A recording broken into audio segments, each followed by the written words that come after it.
સૂચના આપેલી છે એ મુજબ આપણે ક્વેશ્ચન આન્સર્સ કરવાના છીએ.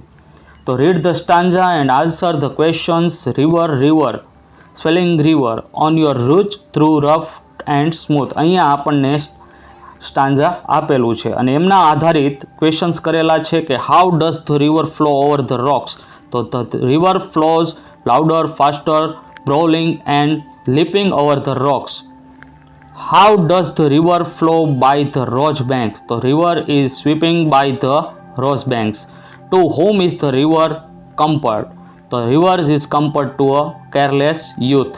જો મિત્રો ચેનલમાં નવા હોય અને ચેનલને હજી સુધી સબસ્ક્રાઇબ ના કરી હોય તો સૌપ્રથમ ચેનલને લાઇક કરો, સબસ્ક્રાઇબ કરો, કોમેન્ટ કરો ડાઉટ્સ હોય તો, અને જો વિડીયો પસંદ આવે તો વધુમાં વધુ મિત્ર સર્કલ સુધી શેર કરવાનું ભૂલતા નહીં. ત્યાર પછી કીધેલું છે કે read the paragraph and answer the questions. અહીંયા પેરેગ્રાફ આપેલો છે અને વ્યવસ્થિત રીતે 2 વાર રીડ કરી અને એમના આધારિત જે ક્વેશ્ચન્સ આપણને કરેલા છે એ ઓલરેડી આ પેરેગ્રાફની અંદરથી જ આપણને મળી જાય છે, જે સ્ક્રીન પર તમે જોઈ શકો છો, સ્ક્રીનશોટ લઈ શકો છો. ત્યાર પછી આગળ જઈએ. Read the data and answer the questions. 5 માર્કનો આ ક્વેશ્ચન્સ છે. ખાસ કરીને વ્યવસ્થિત રીતે આપણને જે ડેટા આપેલા છે એને આપણે રીડ કરવાના છે અને એમના આધારિત જ આપણને નીચે ક્વેશ્ચન્સ પૂછેલા છે. તો જોઈએ દરેક ક્વેશ્ચન્સ કે વોટ ઇઝ મિસ્ટર વર્મા. તો mister Verma is a doctor. Where is my mister Verma at 11 AM. તો mister Verma is at life care hospital at 11 AM.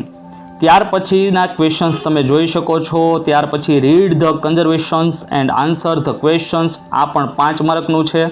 સૌપ્રથમ જે આપણને આપેલું છે એને ધ્યાનથી આપણે 2 વાર રીડ કરીશું અને ત્યાર પછી ક્રમશઃ એક પછી એમ જે ક્વેશ્ચન્સ આપણને પૂછેલા છે એ આપણે જોવાના છે. સંપૂર્ણ વિડીયો ધ્યાનથી નિહાળવા બદલ આપ સર્વ વિદ્યાર્થી મિત્રોનો ખૂબ ખૂબ આભાર. ખૂબ જ ઝડપથી મળીશું ફરી નવા વિડીયોમાં. ત્યાં સુધી લાઇક કરો, કોમેન્ટ કરો, શેર કરો, સબસ્ક્રાઈબ કરો. Thank you.